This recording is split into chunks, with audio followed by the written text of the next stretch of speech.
Breaking news सोलापूरमधून उडालेला do बसवण्यासाठी डीपीवर चढलेला दक्षिण सोलापूरच्या मुस्ती गावातील कुमार घाटगे याचा विजेच्या धक्क्याने जागेवरच मृत्यू झालाय।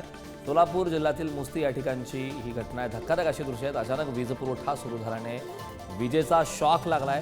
धक्कादायक अशी घटना दक्षिण सोलापूरच्या मुस्ती गावात घडलेली आहे। मुस्ती येथे देविदास जमादार हे महावितरणमध्ये वायरमन म्हणून काम पाहतात। मयत कुमार घाटगे त्यांच्या हाताखाली झिरो वायरमन म्हणून काम करत होता।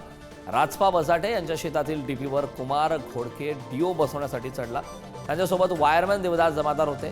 संगदरी हद्दीतील वीज पुरवठा खंडित झाला होता। त्याच भरोशावर कुमार घाटगे हे डीपीच्या वर चढला। अचानक वीज पुरवठा सुरू झाला आणि कुमारचा जागेवरच कोळसा झाला। याबाबत वळसंग पोलीस ठाण्यात या घटनेची नोंद झाली। या संदर्भात ताजे अपडेट देण्यासाठी आपले प्रतिनिधी अनिकेत गायकवाड सोलापूरहून आपल्या सोबत जोडलेत। अनिकेत, दक्षिण सोलापूरच्या मुस्ती गावात अतिशय धक्कादायक अशी घटना घडली। डीओ बसवताना अचानक वीज सुरू झाल्याने या तरुणाचा मृत्यू झालाय। काय सांगशील सविस्तर या घटनेबाबत? नक्कीच, कारण आपण जर बघितलं गेलं तर दक्षिण सोलापूर तालुक्यातील मुस्ती गावामध्ये हा धक्कादायक प्रकार म्हणावा लागेल। गावामध्ये एक तरुण जो आहे तो रोजगार मिळावा म्हणून खाजगीरित्या जो आहे तो लाईटमनचं जे आहे ते काम करत होता।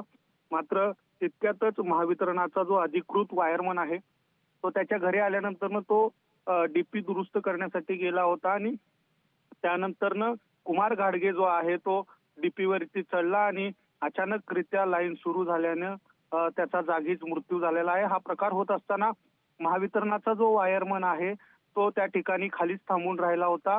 असं असताना हा डीपीवर चढलेला जो कुमार घाटगे आहे त्याचा जागीच मृत्यू झालेला आहे। खरं तर संगदरी गावची यात्रा होती आणि त्यामुळे मुस्ती गावातून जो वीज पुरवठा होत होता त्या डीपीचं काम जे आहे ते करण्यासाठी महावितरणाचा अधिकृत जो वायरमन आहे तो त्याच्याकडे गेला होता। मात्र हे असं असताना एकीकडे जो सर्रासपणे ग्रामीण भागामध्ये महावितरणाचे जे कर्मचारी आहेत ते स्थानिक वायरमनची जी आहे ती मदत घेत असतात। मात्र हे असं असताना जो वायरमन आहे तो त्या ठिकाणी खाली थांबला होता। मात्र या तरुणाचा जो आहे तो जागीच मृत्यू झाल्याचा आपल्याला दिसून येते आणि जागीच कोळसा जो आहे तो त्याचा झाला। खरं तर ग्रामस्थ जे आहेत ते घटनास्थळी आले, पोलीस देखील आले। मात्र असं असताना आता याला जबाबदार कोण असा देखील प्रश्न जो आहे तो ग्रामस्थांकडून विचारण्यात येतोय। करण, अनिकेत, नक्कीच खूप खूप धन्यवाद या महत्त्वपूर्ण अशा माहितीसाठी।